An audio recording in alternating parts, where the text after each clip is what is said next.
husband of 10 years, left me in the middle of the night. It was such Bullshit. you guys. That's awesome. You guys are on my side to start, which is great. So there's not a moral to this story, by the way. So it was about 11 o'clock at night, and I was putting together. If you remember Finger Hut, you had to assemble all your furniture, and it was the only company that would give me credit. So I ordered a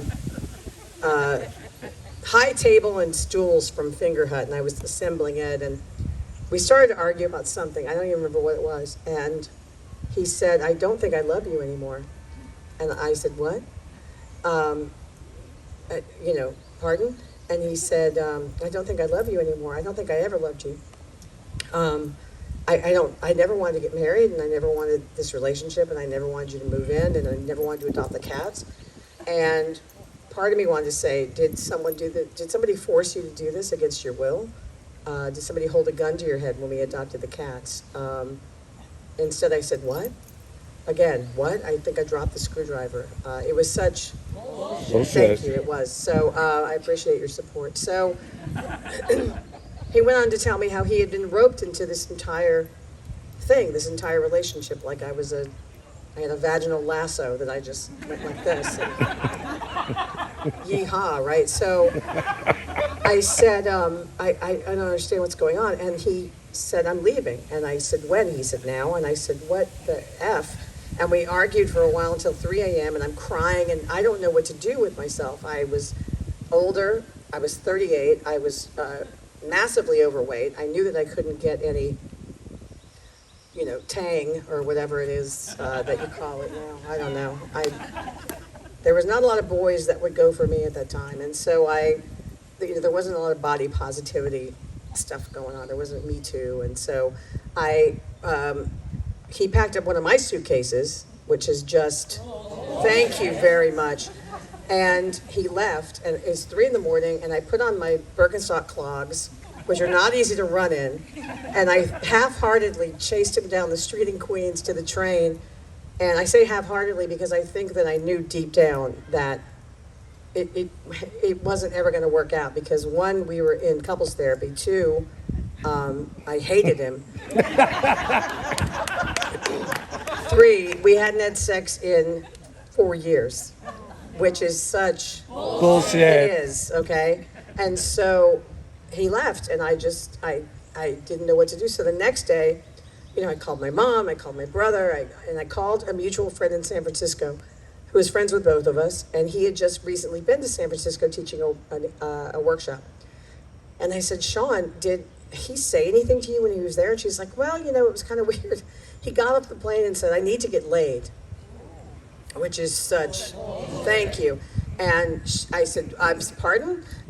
Excuse my language, motherfucker." And so she said, "And then we were all at dinner one night, and he told everybody how you hadn't had sex in 4 years because you had PTSD." And I was like, "Really?" So I called him up and I said, "Did PTSD make your penis not work? Did it make your penis as soft as a baby's behind? Is that what PTSD did?" "I do have PTSD, but I didn't create a PTSD monster that went, 'Rawr, I'm going to make your ding-a-ling so sleepy.'" It doesn't work that way. And so I was furious. So I went to the Container Store to buy boxes because I wanted to pack up all of his shit. And I told the checkout girl what had happened. I was like, "My husband of 10 years just left me last night at 3 a.m. And she said, "That's such bullshit." Right? Because she was on my side. She was getting paid $10 an hour to be on my side, but that's fine. And so I took everything. I went home. I boxed up all of his shit. I put it in the closet.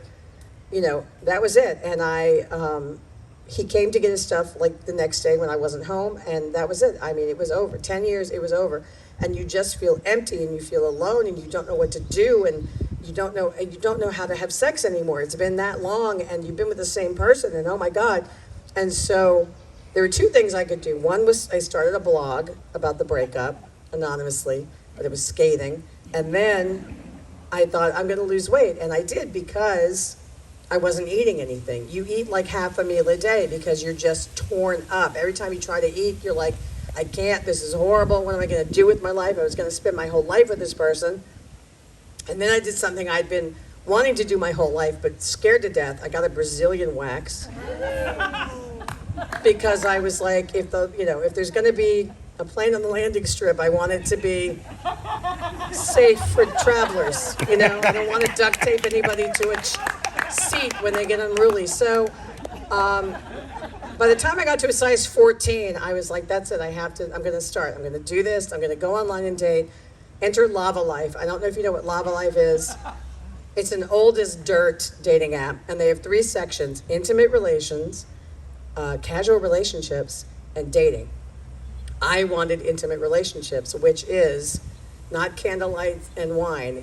I want to hook up with a guy whose first name is the only thing I know about him. And so and you chat with people, right? You chat with people online. You don't exchange pictures yet. You chat and you basically talk, you say dirty things to each other online. And the women don't have to pay for the service, but the men do. So, right? That's how it should be. So, anyway, Bella Abzug is rolling over in her grave right now. So, I met a couple guys, and it was crazy because I had never done this before. Like William said, you meet somebody in a bar or wherever, and you exchange numbers.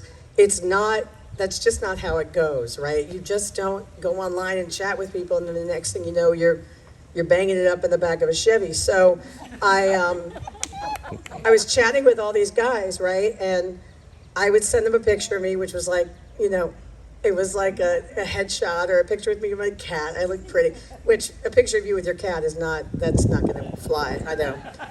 So that says I'm 38 and just got left by my husband more than anything, right? So, but they send back, and excuse me, young people, I'm sorry, they send back a dick. So you send a picture of yourself in a glamour shot with a boa, and they send a dick. So you say, can I see a picture of you? And it's dick. Like you're gonna say, are you boy, you're tall or thin, or do you have one eye? Or is that a turtleneck? Are you wearing a turtleneck? So finally, I met this guy, Alan, who sent me a picture of his face. And I was like, this guy is cute.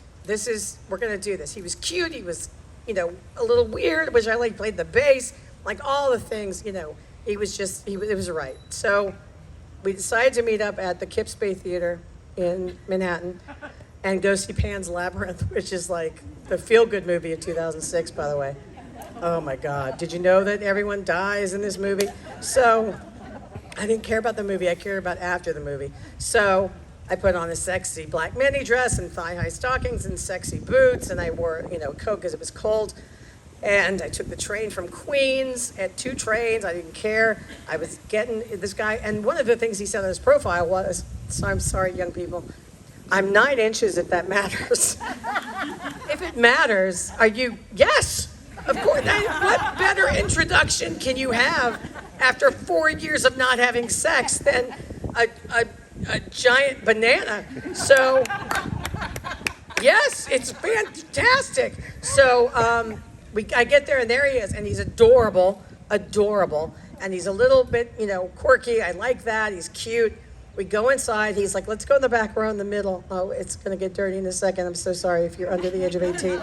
And I'll try to be choose my words carefully. So we sit down, and, we're talking. Everything's fine. And the theater's full of people.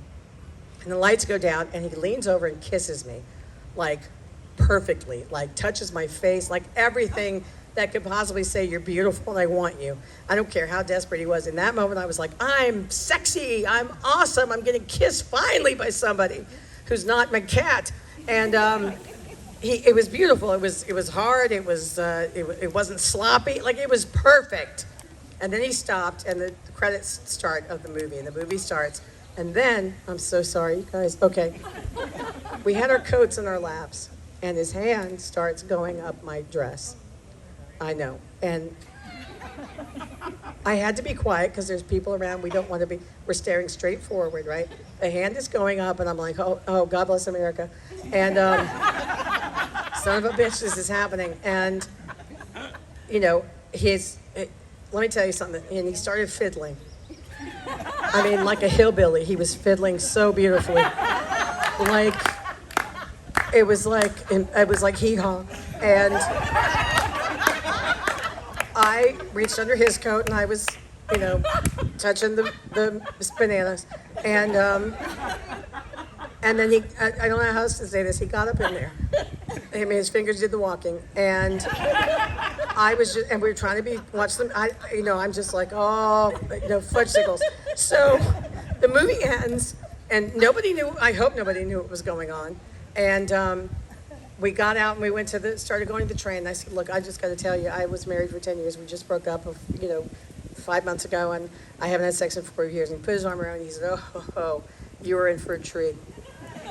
And let me tell you, when we got back to the apartment, it was like Halloween. There were so many treats. It was like trick or treat. It was like candy was falling from the sky. And I wish I could scream and sing right now like an angel, because it was like, my eyes rolled back in my head. It was unbelievable. It was amazing. And he didn't disappoint at all. But nobody would disappoint at that point in my life. And then, so I ended up seeing Alan for about 3 times after that. And then I ended up with, I met this guy, John, who was from Queens and had this horrible high voice. And he kept saying, don't fall in love with me. Don't fall in love with me. Which was such, bullshit. Yeah, that wasn't going to happen. I was just like, shh. I felt so powerful. I was like, shh, don't talk, baby. Just don't talk. Just go ahead.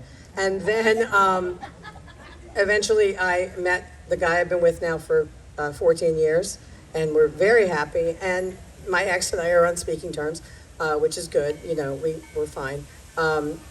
But one thing that I did learn, besides how to sort of date online, was, we genuinely love each other. We adore each other. And I learned how to recognize that. Like, this guy really adores me. This guy is in it. Like, now that I went through this with my ex, like, I could really see that. And to this day, if you ask me what Pan's Labyrinth is about, it's about a woman who got left by her husband after 10 years and went on Lava Life and got finger banged in the back row of a movie theater. Thank you.